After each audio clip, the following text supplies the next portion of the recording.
जय माता दी। स्वागत है आपका बजट ट्रिप सीरीज के 12वें एपिसोड में, जहां हम आपको 3000 से 5000 के बजट में घुमाएंगे भारत के प्रख्यात धार्मिक स्थलों पर। आज हम आपको ले चलेंगे मां अंबा के धाम, अंबा जी के प्रमुख स्थलों की यात्रा पर।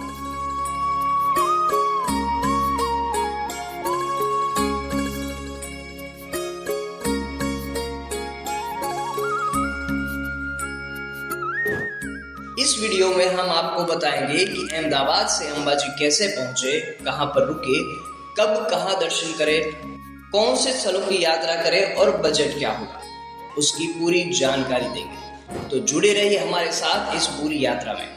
तो सबसे पहले अहमदाबाद बस स्टैंड से GSRTC की बस में बैठ जाइए, जो आपको 24 घंटे उपलब्ध रहती है।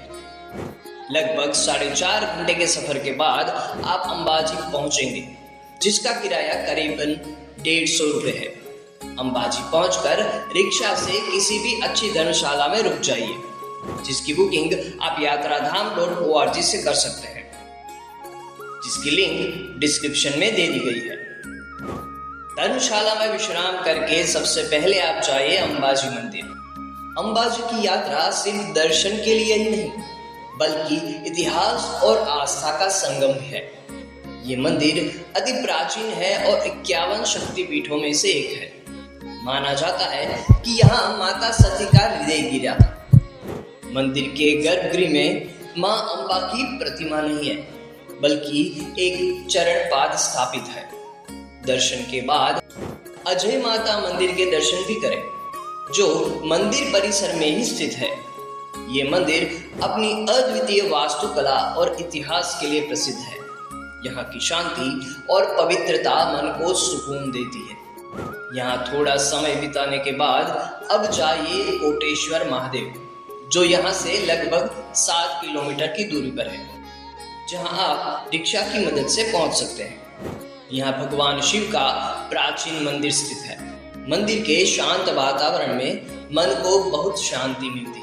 इसी के साथ यहाँ सरस्वती माँ की गुफा भी है और यहाँ एक रहस्यमय गौमुख है, जहाँ पूरे साल पहाड़ों से निकलता हुआ प्राकृतिक झरना हमें अपनी ओर खींच लाता है। इस झरने के नीचे स्नान करना बहुत शुभ माना जाता है।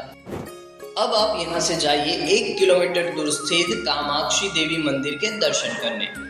इसकी सुंदरता और धार्मिक महत्ता इसे विशेष बनाती है, जो सभी 51 शक्तिपीठों को एक स्थान पर विराजमान करने के उद्देश्य से बनाया गया है। यहाँ दर्शन करने से सभी 51 शक्तिपीठों के दर्शन का फल मिलता है। अब यहाँ से आप रिक्शा के माध्यम से जाइए कैलाश टेकरी। ये एक छोटी पहाड़ी है, जहाँ से आप अंबाजी और उसके आसपास के क्षेत्र का खूबसूरत दृश्य देख सकते हैं।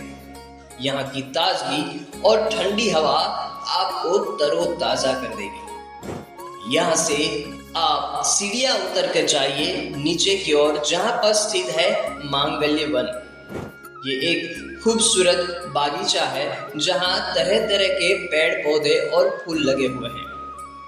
यहाँ आकर आपको प्रकृति की गोद में बैठने का सुखद अनुभव होगा। इतनी यात्रा के बाद आपको भूख तो जरूर लगी होगी, तो अब जाइए श्री अंबिका भोजनालय, जो मां अंबा के धाम के पास में स्थित है। यहाँ सिर्फ 16 रुपये में स्वादिष्ट भोजन मिलता है। यहाँ के व्यंजनों का स्वाद लेना न भूलें, क्योंकि ये भी हमारी यात्रा का एक महत्वपूर्ण हिस्सा है। तो अब यहाँ भोजन करने के बाद बारी है थोड़े एडवेंचर की। गब्बर मंदिर पर आप पैदल सीढ़ियाँ चढ़कर या रोपवे से जा सकते हैं। रोपवे का सफर भी अपने आप में एक अनूठा अनुभव है। ऊपर से पूरे अंबाजी का नजारा देखने लायक है।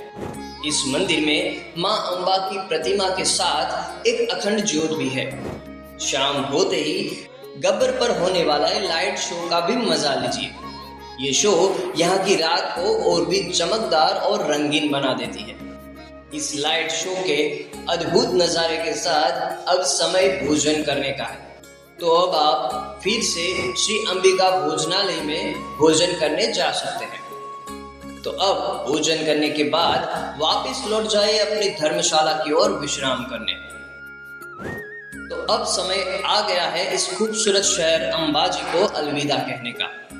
अगले दिन सुबह धर्मशाला से चेकआउट करके और अंबाजी बस स्टैंड की ओर रवाना हो जाए, जहां से आपको अहमदाबाद के लिए बस मिल जाएगी, जो कि आपको लगभग 4.5 घंटे के सफर के बाद पहुंचा देगी अहमदाबाद बस स्टैंड, जिसका किराया करीबन 150 रुपये है। ये थी हमारी अंबाजी और उसके आसपास के पवित्र स्थलों की यात्रा। हमें उम्मीद है कि आपको हमारा ये व्लॉग पसंद आया होगा। तो बने रहिए हमारे साथ ऐसी ही और भी बजट ट्रिप सीरीज देखने के लिए। और अगर आपने अभी तक यात्रा धाम के सोशल मीडिया प्लेटफॉर्म्स को फॉलो नहीं किया है तो कर लीजिए। धन्यवाद।